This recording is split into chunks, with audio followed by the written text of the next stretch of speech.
കുഞ്ഞിലെ മുതൽ എൻ്റെ വീട്ടിൽ എൻ്റെ അമ്മയും അച്ഛനും രണ്ടുപേരും വളരെയധികം ഭക്തിയുള്ളതും എൻ്റെ അമ്മ ഒരുപാട് വ്രതങ്ങളൊക്കെ എടുക്കുന്ന ഒരാളായിരുന്നു. അപ്പോൾ ആ ഒരു എന്താ പറയുക അത് കണ്ടു വളർന്നുകൊണ്ട് ഞാനും ഏകാദശിക്കൊക്കെ വ്രതം എടുക്കുന്ന ആളാണ്. അത് ചെയ്യേണ്ട രീതിയിൽ തന്നെ വ്രതമൊക്കെ നോക്കുന്ന ഒരാളാണ്. അപ്പോൾ എനിക്ക് ആ അമ്മയിൽ നിന്ന് കുടുംബത്തിൽ നിന്ന് കിട്ടിയതെന്ന് തന്നെ പറയണം.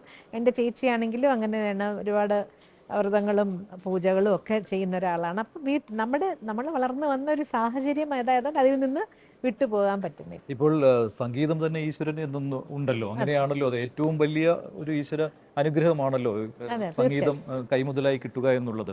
അതിനും അപ്പുറം ഒരു ഈശ്വരൻ, പിന്നെ ജീവിതാനുഭവങ്ങളിൽ നിന്ന് വന്ന ഒരു ഈശ്വര വിശ്വാസത്തിലെ മാറ്റങ്ങൾ, അതിനെക്കുറിച്ചൊന്ന് പറയാമോ?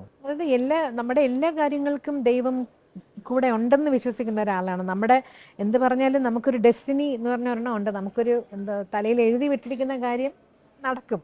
പക്ഷെ അപ്പോഴും ഈ പറഞ്ഞ മാതിരി നമുക്ക് ഒരു പെട്ടെന്നൊരു വല്ലാത്തൊരു അനുഭവം വരുമ്പോൾ ഒരു മിനിറ്റ് എല്ലാവരെയും പോലെ ഞാനും ഒന്ന് ശങ്കിച്ചു, അയ്യോ ഞാൻ ഇത്രയും പ്രാർത്ഥിക്കുകയൊക്കെ ചെയ്തിട്ട് നമ്മൾ അറിഞ്ഞുകൊണ്ടൊരാർക്കും ഒരു ദ്രോഹവും ചെയ്യരുത് എന്ന് വിചാരിച്ചിട്ടാണ് ജീവിച്ചിട്ടുള്ളത്.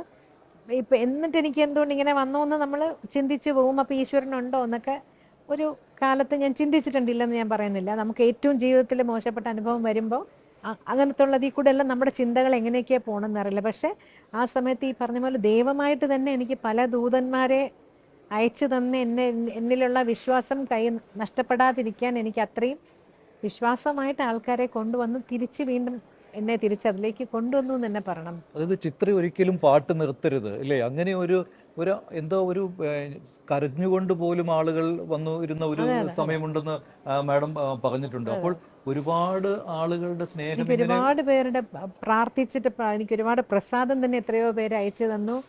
ഞാൻ തിരിച്ചു വരണം എന്ന് ആഗ്രഹിച്ച എൻ്റെ ഒരു റിലേറ്റീവ് തന്നെയാണ് അമ്പലത്തിൽ സ്വർണത്തിൻ്റെ കോയിൻ എൻ്റെ കൈ കൊണ്ട് തന്നെ അവരുടെ വകയായിട്ട്, എൻ്റെ വകയല്ല, അവർ തന്നെ ഒരു മേടിച്ച് എൻ്റെ കൈ കൊണ്ട് അമ്പലത്തിൽ കൊണ്ട് വയ്പ്പിച്ച് അത്രമാത്രം നേർന്ന ആൾക്കാരുണ്ട്. അപ്പോൾ ഈ പറഞ്ഞ മാതിരി അതൊക്കെയാണ് എനിക്ക് ഞാൻ പറയും എനിക്ക് കിട്ടിയ എന്താ പറയണ്ട അനുഗ്രഹം എന്ന് പറയണത് അതൊക്കെ തന്നെയാണ്. ഇത്രയും കുറേ നല്ല വെൽ വിഷേഴ്സ് ഉണ്ട്, പറയണം എന്ന് നമ്മളെ ഇഷ്ടപ്പെടുന്ന ഒരുപാട് ആൾക്കാരുണ്ടെന്നുള്ളത് തന്നെയാണ് എനിക്ക് കിട്ടിയത്. ഞാൻ പറയാം ദൈവം എല്ലാവരുടെയും ജീവിതം ബാലൻസ് ചെയ്യുമല്ലോ. അപ്പോൾ എൻ്റെ ഒരു വശത്ത് എനിക്ക് ഒരുപാട് ദുഃഖങ്ങൾ തന്നുവെങ്കിലും മറ്റേ വശത്ത് മേ ബി ഞാൻ അർഹിക്കുന്നതിലും കൂടുതൽ എല്ലാവരുടെയും സ്നേഹവും ലാളനയും ഒക്കെ കിട്ടുന്നുണ്ടെന്ന് തന്നെ പറയാം.